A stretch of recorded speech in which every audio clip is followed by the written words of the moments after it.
এইরকম জিভে জল আনার মতো রেসিপি যদি থাকে গরম ভাতের সাথে আর কি লাগে, জাস্ট অসাধারণ। আমি এইখানে টাটকা শিঙি মাছ দিয়ে ভাপা রেসিপি করব। তো এইখানে আমি শিঙি মাছগুলো কেটে ধুয়ে পরিষ্কার করে নিলাম। তারপরে কড়াইয়ের মধ্যে আমি দিয়ে দিচ্ছি সরষের তেল।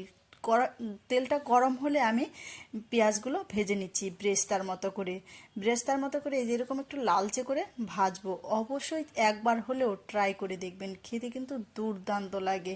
এই যে একটু লাল লাল করে আমি ভেজে নামিয়ে ফেললাম। আর এইদিকে দেখুন, ওই দিয়ে দিচ্ছি 4টা কাঁচা লঙ্কা, অল্প আদা আর ধনেপাতা কুচানো। এটাকে হালকা আমি ভাজবো। অবশ্যই ভিডিওটি দেখে একবার হলেও বাড়িতে ট্রাই করে দেখবেন, খেতে কিন্তু দারুণ টেস্ট। তো আমি এভাবে হালকা ভেজে নামিয়ে ফেলবো। একটু ঠান্ডা করার পর আমি এখানে মিক্সিতে ব্লেন্ড করে দিচ্ছি পোস্ত, আর দিয়ে দিলাম অল্প কালো সর্ষে, আর ভেজে রাখা আমি কাঁচা লঙ্কা, আদা আর ধনেপাতা দিয়ে মিক্সিতে ব্লেন্ড করে নেব। ব্লেন্ড করা হয়ে গেছে। এখন মাছের মধ্যে স্বাদ মতো লবণ আর হলুদের গুঁড়ো দিয়ে দিচ্ছি। তারপরে দিয়ে দিব মিক্সিতে ব্লেন্ড করা মশলাগুলো। এইভাবে একবার হলেও ট্রাই করে দেখবেন, খেতে কিন্তু দারুণ লাগে। তারপরে কাঁচা সর্ষের তেল দিয়ে এটাকে মাখতে হবে।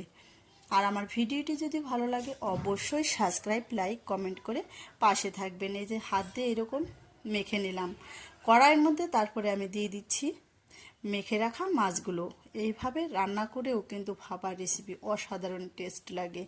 তো একবার হলেও ট্রাই করে দেখবেন। মাছটা মশলা সমেত দেওয়ার পর আমি কিছুটা পরিমাণ জল দিয়েছি। জল দিয়ে এটাকে ঢাকনা দিয়ে ঢেকে দিলাম। ও কথা বলতে বলতে দেখেছেন তো, সর্ষের তেলটা দিতেই আমি ভুলে গেছি। আর ঢাকনাটা তুলে আমি কাঁচা সর্ষের তেলটা দিয়ে ঢাকনা দিয়ে প্রায় 20 মিনিটের মতো আমি এটাকে সেদ্ধ করে নেব। তারপরে ঢাকনাটা তুলে আগে থেকে যে আমি পেঁয়াজ ভেজে নিয়েছিলাম ওই পেঁয়াজটা আমি দিয়ে দিচ্ছি। তাহলে অবশ্যই একবার হলেও ট্রাই করবেন, খেতে কিন্তু দারুণ লাগে। এই রকম রেসিপি থাকলে গরম ভাতে আর কি লাগবে।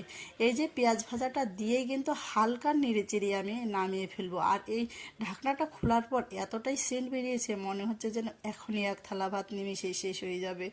তো এইরকম একটু নেড়ে চেড়েই অল্প আঁচে রান্না করে দিয়েই কিন্তু আমি এটাকে নামিয়ে ফেলবো। অবশ্যই একবার হলেও ট্রাই করবেন। আর সম্পূর্ণ ভিডিওটি দেখার জন্য অসংখ্য অসংখ্য ধন্যবাদ। এই যে দেখেছেন কতটাই টেস্ট আর কতটাই লোভনীয় হয়েছে।